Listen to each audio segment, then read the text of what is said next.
নমস্কার, আপনারা দেখছেন ট্রাইব টুই বাংলা। আপনাদের সঙ্গে আমি শান্তনু শুরু করছি হট সিটে হট টকের আরও একটি খুব গুরুত্বপূর্ণ পর্ব।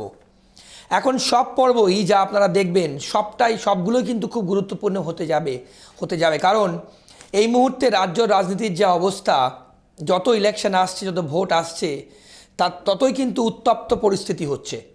সিঁদুর নিয়ে একটি মহিলার আইডেন্টিটি সিঁদুর, ভাবুন, সিঁদুর নিয়ে বাকযুদ্ধ দেশের প্রধান এবং রাজ্যের প্রধানের মধ্যে। তার পাশাপাশি আজকে চাকরিহারাদের যে মিছিল, অর্থাৎ অর্ধনগ্ন মিছিল, শিয়ালদা থেকে নবান্ন পর্যন্ত, নবান্ন যে মিছিলের স্কেডিউল ছিল, সেই মিছিলেও কিন্তু পুলিশের ধরপাকড়। এমনকি সাধারণ মানুষ ধর্মতলা মেট্রো স্টেশনে কিংবা শিয়ালদায় রাস্তায় অফিস যাচ্ছে, সাধারণ মানুষকেও পুলিশ কিন্তু আজকে আটক করেছে। চাকরিহারা শিক্ষকদের আন্দোলনের মুখ, তাকেও কিন্তু আটক করেছে। তাহলে শিক্ষকরা প্রেজেন্ট ম্যানে উঠল, রাস্তায় তো বসেই আছে বিকাশ ভবনের সামনে, আপনারা জানেন, এবার প্রেজেন্ট ম্যানে উঠল। নোটিফিকেশন জারি হয়েছে ইতিমধ্যেই নতুন করে, এবং চাকরিহারা শিক্ষকরা বলছেন আমরা বসবো না পরীক্ষায়।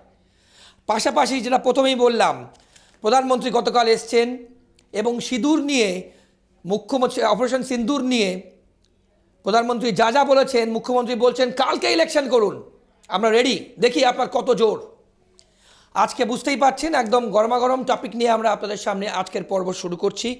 হট সিটে হট টকে অর্কপ্রভ সরকার, যার বিশ্লেষণ আপনারা প্রতিটা পর্বে শোনেন, আজকেও শুনবেন এবং খুব গুরুত্বপূর্ণ মার্ক করবেন। অর্কদা, আপনাকে স্বাগত আজকের পর্বে। প্রথমেই বললাম দুটো যে টপিক নিয়ে আজ আমরা কথা বলবো। অর্কদা, প্রথমেই প্রধানমন্ত্রী অপারেশন সিন্দুর নিয়ে মুখ্যমন্ত্রী বলছেন কালকে ইলেকশন করুন। আপনার জুমলা সরকার, শুধু তাই নয়, তিনি বলছেন যেখানে যেখানে বিজেপি সরকার আছে এখান থেকে বেশি দুর্নীতি হয়েছে। আপনি আসছেন এবং সিঁদুর নিয়ে একথা বলছেন, আপনি আপনার স্ত্রীকে সিঁদুর দেন না, আপনার ব্যাখ্যা অর্কদা। 14 বছরের বেশি সময় তো মমতা বন্দ্যোপাধ্যায় রাজ্যের মুখ্যমন্ত্রী আছেন। তিনি যেসব শব্দ ব্যবহার করেন, সাংবিধানিক পদে বসে এই ধরনের শব্দ ব্যবহার করা তো যায় না। কিন্তু মমতা বন্দ্যোপাধ্যায় উনি বাংলার শিল্প সংস্কৃতির কথা বলেন আর অসংস্কৃত শব্দ উচ্চারণ করেন। প্রথম কথা, প্রধানমন্ত্রী তো বলেননি যে অপারেশন সিন্দুরের মতো অপারেশন পশ্চিমবঙ্গ হবে, ওটা সুকান্ত মজুমদার বলেছে। তাহলে সুকান্ত মজুমদারের কথায় আপনি তেলে বেগুনে জ্বলে উঠলেন কেন? আপনি কি সিঁদুরে মেঘ দেখছেন নাকি? সনাতনী মাতৃশক্তির কাছে সিঁদুরের কি মূল্য মানুষ জানে। তাদের সিঁদুর মুছে দিয়েছে জঙ্গি জিহাদিরা, জঙ্গি বিশ্ববিদ্যালয় গুড়িয়ে দিয়েছে ভারত। স্বয়ং পাকিস্তানের প্রধানমন্ত্রী আজারবাইজানে গিয়ে স্বীকার করেছেন যে ভারতের ব্রহ্মোস ক্ষেপণাস্ত্রের হামলায় তাদের ক্ষয়ক্ষতি হয়েছে। তো এই প্রেক্ষিতে প্রধানমন্ত্রী অপারেশন সিন্দুর কন্টিনিউ করবে, আপাতত স্থগিত আছে বলেছে। আপনি সিন্দুর নামটা শুনলেই তেলে বেগুনে জ্বলে উঠছেন কেন? বুঝতে পারছেন যে অপারেশন সিন্দুরের যে অভিঘাত, তাতে আপনার লক্ষ্মীর ভাণ্ডারের ললিপপ আর কাজ দেবে না। মাতৃশক্তি একজোট হয়েছে। আর কি মুখের ভাষা! সাংবিধানিক পদে বসে এমন এমন শব্দ চয়ন করেন, এটাই কি রবীন্দ্রনাথ, নজরুল, জীবনানন্দের বাংলা? তারা যদি থাকতেন আজকে আতঙ্কে শিউরে উঠতেন যে কার হাতে বাংলার দায়িত্ব। জুমলা সরকার মানে কি অর্কদা? সব থেকে বড় জুমলা সরকার তো আমার মনে হয় রাজ্য সরকার। কীরকম ধোঁকা দিচ্ছে শিক্ষকদের, বলছে আমরা কি করব, আমরা তো চাকরি খাইনি। 17 রকম দুর্নীতি করেছে এসএসসি। সুপ্রিম কোর্ট বাধ্য হয়েছে পুরো নিয়োগ প্রক্রিয়াটা বাতিল করতে। আর আইনজীবীরা যারা বঞ্চিত চাকরি প্রার্থীদের ওই মামলা লড়েছিলেন, আরে তাদের যুক্তির সারবত্য এমনই ছিল যে সর্বোচ্চ আদালত তাদের যুক্তি মেনে নিয়েছে। এসএসসি, মধ্যশিক্ষা পর্ষদ, রাজ্য সরকার কেউ সঠিক যুক্তি পেশ করতে পারেনি, তাই প্যানেল বাতিল হয়েছে। 17 রকম দুর্নীতি হয়েছে, তারপরেও মুখ্যমন্ত্রী দায় স্বীকার করছেন না। বলছেন আইনজীবীরা দায়ী, বলছেন বিরোধীরা দায়ী। এই যে স্টেট অফ ডিনায়াল, এটাই হচ্ছে সব থেকে বড় জুমলা। পশ্চিমবঙ্গের শিক্ষাটাকে ওরা বেচে দিয়েছে, তারপরেও কোন মুখে এত বড় বড় কথা বলে। ক্ষমা চাওয়া উচিত পশ্চিমবঙ্গের মানুষের কাছে। তা না করে সবসময় স্টেট অফ ডিনায়াল, উল্টো ন্যারেটিভ দিচ্ছে। অর্কদা, ইন্টারেস্টিং যেটা কালকে মুখ্যমন্ত্রী বলছেন, যে মহিলা রাজনীতির সঙ্গে তিনি একদমই জড়িত নন, প্রধানমন্ত্রীর স্ত্রীর কথা বলে বলছেন যে আমার মুখ বেশি খোলাবেন না। পার্সোনাল অ্যাটাক এবং এই লেভেলে নেমে কথা, কোথায় যাচ্ছে রাজনীতি ভাষা অর্কদা? এখানে একদিন প্রধানমন্ত্রী এসে সরকারকে বলছেন, তিনি কিন্তু কারোর নাম স্পেসিফাই করেননি, হি সেড তৃণমূল কংগ্রেস। মমতা বন্দ্যোপাধ্যায়ের নাম একবারের জন্য উচ্চারণ করেন। আর মমতা বন্দ্যোপাধ্যায় যেটা করলেন, মুখ্যমন্ত্রী হিসাবে একজন সাংবিধানিক পদে আসীন একজন ব্যক্তি এইভাবে বিলো দ্য বেল্ট দেশের প্রধানমন্ত্রীকে ব্যক্তি আক্রমণ করতে পারেন, নাম নিয়ে বলেছেন। এটা আমরা অভ্যস্ত। ওনার মুখ থেকে নানা রকম অমৃত বচন আমরা শুনেছি। উনি যখন কুপিত হন, ক্রুদ্ধ হন, তখন যে যে ভাষা ব্যবহার করেন ওনার অনুগামী মাত্রই জানেন, নত্যসত্য জ্ঞান থাকে না। তাহলে অপারেশন সিন্দুর ওনাকে কতটা বিচলিত করেছে এটাই তার প্রমাণ। সম্পূর্ণ বিনা প্ররোচনায় উনি Abol Tabol বকলেন, below the belt আঘাত করলেন। এতে তো বাংলার সম্মান ক্ষুণ্ণ হলো এবং পশ্চিমবঙ্গের মানুষ দেখলো যে কতটা আতঙ্কিত তিনি হয়েছেন। এটা বোধহয় ক্ষমতা হারানোর ভয়, সেই ভয় ওনাকে গ্রাস করছে। আরে কালকে নির্বাচন করুন, হ্যাঁ, ওপেন নির্বাচন করুন না, নির্বাচন তেমনভাবে নির্বাচন হতে হবে, এই পুলিশ প্রশাসনকে কাজে লাগানো যাবে না, মানুষকে ভোট দিতে হবে। দেখা যাক কি ফলাফল হয়, তখনই বোঝা যাবে। নির্বাচন হবে, উনি ধৈর্য ধরুন, ঠিক সময় নির্বাচন হবে। এবার আর ওই সব পুরনো খেলা কিন্তু ওনারা কাজে লাগবে না। অর্কদা, আপনার একটা ক্লারিফিকেশন চাইবো এবং এক্সপ্লেনেশন চাইবো। প্রধানমন্ত্রী সিঁদুর বেচছেন, অর্থাৎ বলতে শুরু করেছেন অনেকেই, এমনকি রাজ্য সরকারের পক্ষ থেকে বলা হচ্ছে বিভিন্ন স্টেটে যাচ্ছে যেখানে যেখানে ইলেকশন আছে সামনে, এগুলো নিম্নরুচির পরিচয়। সিঁদুর কি বেচা যায় আমি জানি না, একদম ওপেন ফোরামে, পাবলিক ফোরামে বলছেন। যতই সব কথা বলবে তত জনবিচ্ছিন্ন হবে। বলে রাখলাম, লক্ষ্মীর ভাণ্ডার দিয়ে এবারের বৈতরণী পেরোনো যাবে না। মানুষ জানে লক্ষ্মীর ভাণ্ডার দেয়, অভ্যস্ত হয়ে গেছে মানুষ, বারবার এক জিনিসে চলে না। এবার অন্য খেলা হবে। অর্থাৎ কালকে যে প্রধানমন্ত্রী এলেন, অনেকটা সময় তিনি ব্যয় করলেন এবং অনেক কিছু তিনি বললেন, দুর্নীতির ক্ষেত্রে অনেক কিছু বলেছেন এবং রাজ্য সরকার যেখানে যেখানে দুর্নীতি করেছে স্পেসিফাই করে কিন্তু তিনি বলেছেন। তারপরে এই যে কাউন্টার অ্যাটাক, স্ট্রেট প্রধানমন্ত্রীর নাম নিয়ে মুখ্যমন্ত্রী বলা, কোথাও কি তিনি মানে কোথাও যেটা যেটা আপনি বললেন ক্ষমতা হারানোর ভয় বলুন, কিংবা এই হিন্দু ভোট সুইং করা, বেমালুম মিথ্যা কথা বললেন কালকে। প্রধানমন্ত্রী মুর্শিদাবাদ মালদার ঘটনাটা উল্লেখ করেছিলেন, বলছে বিজেপি তাই। কলকাতা হাইকোর্টে নিযুক্ত ফ্যাক্ট ফাইন্ডিং কমিটি রিপোর্ট দিয়ে জানিয়েছে ওখানে শাসক দলের নেতারা যুক্ত ছিল এই ঘটনায়, বেছে বেছে টার্গেট করে এই ঘটনা ঘটানো হয়েছে। মানুষ জানে, ওনার কাছে নাকি অনেক তথ্য প্রমাণ আছে। চমকাচ্ছেন কেন? দেখান তথ্য প্রমাণগুলো, কি কি আছে, বিজেপির ইনভলভমেন্ট বা অন্য কারোর ইনভলভমেন্ট কি কি আছে দেখান, পাবলিক ডোমেনে নিয়ে আসুন। সব অনেক কথা উনি বললেন বিএসএফ বাচ্চা ছেলেদের 5,000 টাকা করে দিয়েছে পাথরবাজি করার জন্য, প্রমাণ করুন। আপনার কাছে কি ডকুমেন্ট আছে প্রমাণ করুন। অনেক দিন হয়ে গেছে ঘটনা, ওসব চমকিয়ে লাভ নেই। আর মানুষ জানে কি ঘটনাটা ঘটেছে। আরে হাইকোর্টের কমিটি সত্যটা সামনে এনেছে, এরপর আবার কি বলার আছে? বেসরকারতা। পাশাপাশি চাকরিহারা শিক্ষকদের নিয়ে আজকে কিন্তু আপনারা জানেন, আমরা প্রথমেই বলেছি আপনাদেরকে যে চাকরিহারা শিক্ষকরা আজ অর্ধলগ্ন মিছিল শিয়ালদা থেকে নবান্ন পর্যন্ত। তার আগে মিছিল শুরু করার আগে কিন্তু টেক ওভার বাই পুলিশ একদম র্যানস্যাক করে দেওয়া হলো শিয়ালদা অঞ্চল এবং ধর্মতলা অঞ্চল। সেখানে সাধারণ মানুষকে কিন্তু মেট্রো স্টেশন থেকে, বাস স্ট্যান্ড থেকে খুঁজে বার করা হচ্ছে এবং তাদেরকে কিন্তু আটক করে ভ্যানে তোলা হচ্ছে। তাহলে শিক্ষকরা প্রেজেন্ট ভ্যানে হওয়ার কথা, যত রাস্তা থেকে প্রেজেন্ট ভ্যান। শাসক এবং পুলিশ তার দাঁত নখ বের করবে, তার থেকে এটাই প্রমাণিত হবে যে তারা ভয় পেয়েছে। এই যে শিক্ষকদের চাকরি গেল, এর দায় তো ওই শিক্ষকদের নয়, এর দায় কাদের সবাই জানে, রাজ্য সরকার, এসএসসি, মধ্যশিক্ষা পর্ষদ। নতুন করে আবার জারি করেছে, যারা যোগ্য, যারা চাকরিটা পেয়েছিলেন কেন দেবে পরীক্ষা? উনি অযোগ্যদের বাঁচাবার জন্য বলছেন অন্যান্য দপ্তরে তাদেরকে কিভাবে পুনর্নিয়োগ করা যায় সেটা দেখবে না, যোগ্যরা দেবে পরীক্ষা। হ্যাঁ, হীরক রানীর দেশে আর কত কি মানুষ দেখবে? মানুষ সব দেখছে, মানুষ চুপ করে আছে, তার মানে এই নয় যে মানুষ এগুলোকে অনুমোদন করছে।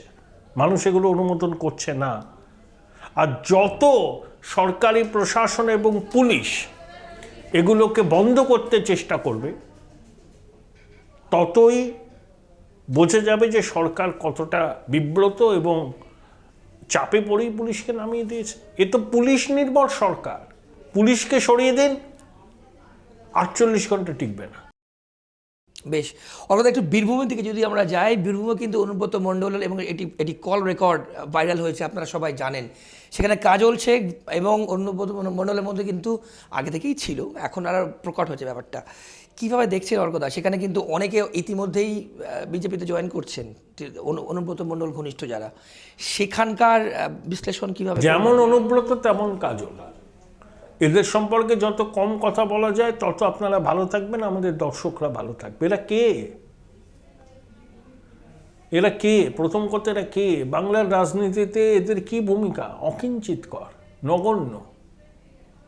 যত কম কথা বলা যায় এদের সম্পর্কে তত আপনি সুস্থ থাকবেন, স্বাভাবিক থাকবেন। ওকে, অর্থাৎ অমিত শাহ কিন্তু আসছেন, প্রধানমন্ত্রী যেমন এলেন, অমিত শাহ আসছেন, এবং তাৎপর্যপূর্ণ কি, রাজনৈতিকভাবে কতটা তাৎপর্যপূর্ণ মনে করছেন? 2026-এর নির্বাচনের আগে তো আসবেনই ওনারা, কর্মী সমর্থকদের চাঙ্গা করা, রোডম্যাপটা ঠিক করে দেওয়া। পরিযায়ী পাখি বলছেন তো প্রধানমন্ত্রীকে, তৃণমূলের সোশ্যাল মিডিয়া পেজ। প্রধানমন্ত্রী কি প্রতি মাসে একবার করে আসবেন নাকি? কিন্তু ভারতের প্রধানমন্ত্রী,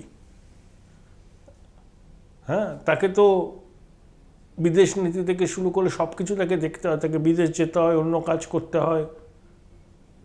তা উনি আসছেন, সব জায়গায় যাচ্ছেন, তো কী হয়েছে? এখন এইসব কথা বলার কোনো মানে নেই। দেয়ালে পিঠ থেকে গেছে, এখন উল্টো ন্যারেটিভ চালু করতে চাইছে। এবং কালকে তো মমতা বন্দ্যোপাধ্যায় প্রমাণ করে দিলেন তিনি ভীষণ ভয় পেয়েছেন। বেশ ইন্টারেস্টিং অর্কদা। এবারে যদি আমরা অন্য পার্টে যাই, শেষের দিকে আমরা, অভিষেক ব্যানার্জি, তিনি কিন্তু যে টিম বিভিন্ন জায়গায় যাচ্ছে, অর্থাৎ all through out the world যাচ্ছেন, বিভিন্ন দেশে যাচ্ছেন, অভিষেক ব্যানার্জি কিন্তু অপারেশন সিন্দুরের যেভাবে করা হয়েছে ইমপ্লিমেন্টটা, সেটাই কিন্তু তুলে ধরছে, এবং পাকিস্তানের যা যা ঘটেছিল, যেভাবে জঙ্গি ঘাঁটি ধ্বংস করেছে। না, আমার প্রশ্ন অর্কদা, আমার প্রশ্ন, অভিষেক যেখানে সংসদীয় দলের সঙ্গে যাচ্ছে বাইরে, সেখানে রিপ্রেজেন্ট করছে গভর্নমেন্ট অফ ইন্ডিয়াকে, সেখানেই তারই দলকে প্রধানমন্ত্রী এ রাজ্যে এসে যা যা দুর্নীতি হয়েছে সে নিয়ে তিনি আক্রমণ না, সে তো আলাদা, ঘরোয়া রাজনীতি আলাদা আর বিদেশ নীতি আলাদা। অভিষেক যে কাজটা করছে সেটা খুব স্বাভাবিক, খুব ন্যায্য। কথা বলছে, ভারত সরকারের অবস্থানটা কি স্পষ্ট বলিষ্ঠভাবে বলছে। নিশ্চয়ই এটা নিয়ে কোনো কিছু বলার নেই, এটাই তো আমরা চাই। ঘরোয়া রাজনীতির বাধ্যবাধকতার সঙ্গে আমরা বিদেশ নীতিকে গোলাবো না। পাকিস্তান ভারতের কি নীতি হবে সেটা কেন্দ্রীয় সরকার ঠিক করবে, এবং এই পরিস্থিতিতে সমস্ত রাজনৈতিক দল কেন্দ্রীয় সরকারের পাশে আছে। অভিষেক কেন্দ্রীয় সরকার এবং ভারতের নীতিকেই তো রিপ্রেজেন্ট করছেন বিদেশের মাটিতে, সেটাই বলছেন, দ্ব্যর্থহীনভাবে বলছেন। এর সঙ্গে ঘরোয়া রাজনীতির বিবাদের কোনো সম্পর্ক নেই, দুটো সম্পূর্ণ আলাদা। যে বিষয় নিয়ে আজকে আপনারা শুনছেন, আপনারা দেখছেন আজকের পর্ব, বাকযুদ্ধ, সিঁদুর নিয়ে বাকযুদ্ধ, রাজ্যের প্রধান একদিকে, দেশের প্রধান অন্যদিকে। কিন্তু অনেকে যারা আপনারা মিস করেছেন কিংবা দেখেননি, আপনাদের জন্যই ঠিক প্রধানমন্ত্রী কিছু কিছু পাঠ, অনেক কথা তিনি বলেছেন দুর্নীতি নিয়ে, রাজ্য সরকারকে তিনি আক্রমণ করেছেন, কিছু কিছু পাঠ, কিছু কিছু অংশ আমরা আপনাদের সামনে তুলে ধরবো, এবং তার পাশে মুখ্যমন্ত্রীও কিভাবে কাউন্টার করেছেন, মুখ্যমন্ত্রী ও প্রধানমন্ত্রীর এই আক্রমণকে কি বলেছেন, কিভাবে বলেছেন, দেখুন। यहां मुर्शिदाबाद में जो कुछ हुआ, मालदा में जो कुछ हुआ, वो यहां की सरकार की निर्ममता का उदाहरण है। दंगों में गरीब माताओं बहनों की जीवन भर की पूंजी राख कर दी गई। कैसे चारों तरफ बर्बादी लाता है, ये हमने टीचर भर्ती घोटाले में देखा है। बंगाल की जनता को अब टीएमसी सरकार के सिस्टम पर भरोसा नहीं है। यहां की जनता के पास अब सिर्फ कोर्ट का आसरा ही है, यही भावे छोड़कर चलेगी। बड़ा बड़ा बुलिया उड़ाते हैं, बड़ा बड़ा बात चर्च करते हैं। मैंने तो सोचा था आप आर्मी को सैल्यूट देने के लिए आएंगे, वो तो आपने नहीं कहा। आर्मी को सॉलिडारिटी करने के लिए आएंगे कि हमारा उत्तर बंगाल में हासीमारा जैसा है।